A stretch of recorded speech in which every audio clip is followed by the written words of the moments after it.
Menteri Keuangan RI Purbayayudi Sadewa ternyata pernah memberikan saran kepada Presiden Joko Widodo atau Jokowi dalam pengendalian ekonomi di tengah bencana pandemi COVID-19. Hal itu terungkap saat Purbayayudi Sadewa mengikuti rapat perdana dengan DPR RI pada Rabu 10 September. Purbayayudi Sadewa diketahui merupakan Menteri Keuangan baru menggantikan Sri Mulyani. Purbayayudi Sadewa baru dilantik pada Senin 8 September. Purbaya sebelumnya sudah masuk ke dalam pemerintahan sejak era Presiden ke-6 Susilo Bambang Yudhoyono atau SBY, kemudian Presiden ke-7 Joko Widodo atau Jokowi hingga Presiden ke-8 Prabowo Subianto. Purbaya kerap berpindah-pindah jabatan dan instansi saat di pemerintahan seperti di Kantor Staf Presiden atau KSP, Kementerian Kemaritiman dan Investasi, hingga Lembaga Penjamin Simpanan atau LPS. Purbaya ternyata menjadi sosok pembisik Jokowi soal kebijakan ekonomi saat Indonesia dilanda pandemi COVID-19. Pernyataan itu disampaikan sendiri oleh Purbaya di hadapan Komisi 11 DPR RI. Purbaya mengatakan bahwa dirinya saat itu sempat was-was dengan kebijakan ekonomi yang diambil di tengah pandemi COVID-19. Pasalnya ekonomi saat itu terkesan ditunggu untuk pulih sendiri. Padahal seharusnya saat itu pemerintah harus bergerak aktif untuk memberikan berbagai stimulus agar roda perekonomian Indonesia terus bergerak dan tidak jatuh. Akhirnya saat itu Purbaya yang bertugas di Kementerian Maritim dan Investasi dipanggil oleh Presiden Jokowi. Purbaya dimintai pendapat oleh Jokowi bagaimana menghadapi ekonomi di Indonesia yang mulai terjun bebas karena pandemi COVID-19. Purbaya pun mengaku memberikan saran kepada Jokowi agar menarik uang 300 triliun rupiah di Bank Indonesia agar dikembalikan ke sistem perbankan melalui berbagai program pemulihan ekonomi. Akhirnya pada tahun 2021, kata Purbaya, ekonomi di Indonesia perlahan mulai pulih karena hantaman pandemi COVID-19.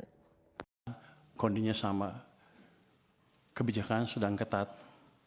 Saya pindah ke KSP untuk memberi masukan langsung pada waktu itu supaya kebijakannya dirubah. Dan itu kebijakannya dirubah dan kita selamat. Itu jadi pembalikan ekonomi Indonesia bukan terjadi otomatis, semua karena intervensi kebijakan. Kebetulan Pak Jokowi cukup cepat mengambil langkah. 2020-2021 sama. Pada waktu COVID, semua nyalahin COVID akan menghancurkan ekonomi Indonesia katanya. Bank-bank mulai hampir berguguran. Saya waktu sedang di maritim, asik mancing lah. Saya pikir ngapain mikirin ekonomi lagi, udah pada jago di perekonomian kan. Tapi setelah kita lihat, base money pertumbuhannya berapa di situ? Di bulan Maret 2000, pertumbuhannya minus 15,3%.